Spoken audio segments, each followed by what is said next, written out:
বন্ধু বান্ধৱীসকল এই মুহূৰ্তত আপোনালোকলৈ লৈ আহিছোঁ এক গুৰুত্বপূৰ্ণ খবৰ। অৰুণোদয় আঁচনি সংক্ৰান্তত গুৰুত্বপূৰ্ণ এটি খবৰ আপোনালোকক জনাব যত্ন কৰিম। আজি 10 তাৰিখ আপুনি লাভ কৰিব নেকি অৰুণোদয় আঁচনি ধন? নে 10ৰ পৰা 14 তাৰিখৰ ভিতৰত পূৰ্বৰ মাহবিলাকত পোৱাৰ দৰে অৰুণোদয় ধনখিনি লাভ কৰিব? নে অৰুণোদয় আঁচনিৰ ধনখিনি আপুনি চলিত মাহত লাভ নকৰিব? এনে বিশেষ কিছু প্ৰশ্নই আপোনাৰ মনত হয়তো উদয় হৈ আছে। আপোনাৰ মনত উদয় হৈ থকা এই প্ৰশ্ন তিনিটাৰ উত্তৰ দিবলৈ যত্ন কৰিছোঁ এই ভিডিঅ'টোৰ জৰিয়তে। বন্ধুসকল, মূল ভিডিঅ'টোলৈ যোৱাৰ আগতে আপোনালোকলৈ সৰু এটা ৰিকুৱেষ্ট, এনেধৰণৰ ভিডিঅ'বোৰ নিতৌ পাবলৈ চেনেলটোলৈ নতুন আহিলে চেনেলটো ছাবস্ক্ৰাইব কৰি ল'ব। লগতে ভিডিঅ'টো যদি আপুনি ফেচবুকত চাইছে পেজটোত এটি ফ'ল' দিব আৰু ভিডিঅ'টোত লাইক কৰি বন্ধু বান্ধৱীলৈ শ্বেয়াৰ কৰি দিব। আহক বন্ধুসকল, আমি মূল ভিডিঅ'টোলৈ আগবাঢ়োঁ। বন্ধুসকল, আজি 10 তাৰিখ আৰু পূৰ্বৰ অৰুণোদয়ৰ হিতাধিকাৰী হিচাপে আপুনি আগলৈকে ইয়াৰ আগতে 10 তাৰিখত আপোনাৰ বেংক একাউণ্টত অৰুণোদয়ৰ ধনখিনি লাভ কৰিছিলে।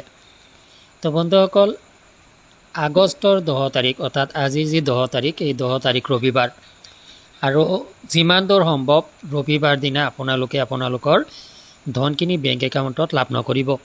গতিকে আজি অৰুণোদয়ৰ ধনখিনি পোৱাৰ সম্ভাৱনা যথেষ্ট কম, আৰু কম মানে নাই বুলিয়ে ক'ব পাৰি।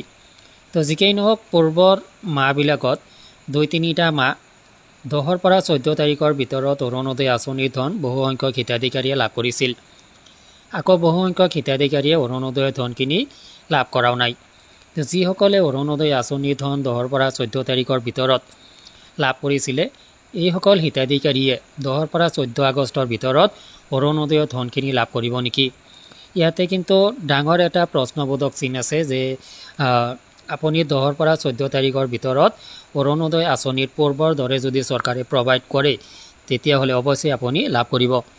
তো এইখিনিতে অৰুণোদয় আঁচনিৰ 3rd ফেজৰ কাম চলি থকাৰ বাবে যিমান দূৰ সম্ভৱ অৰুণোদয় আঁচনিৰ চলিত মাহৰ ধনখিনি আপুনি লাভ নকৰিব পাৰে, এনেকুৱা এটি ইংগিত প্ৰদান কৰা হৈছিল অসমৰ মুখ্যমন্ত্ৰী ডক্টৰ হিমন্ত বিশ্ব শৰ্মাৰ জৰিয়তে।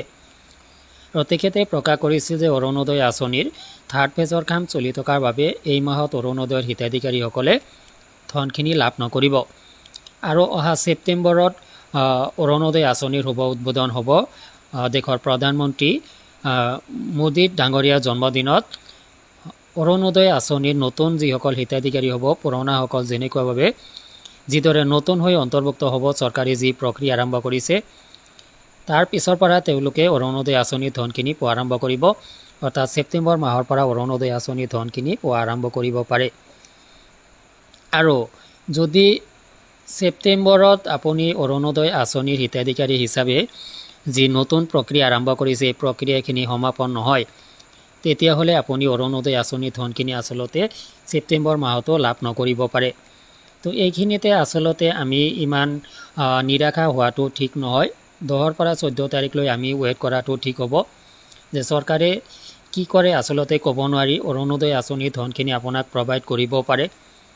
গতিকে আপুনি 10 তাৰিখটো বাদ দি, আজিৰ দিনটো বাদ দি আপুনি কাইলৈৰ পৰা আপোনাৰ বেংক একাউণ্টটো চেক কৰি থাকিব।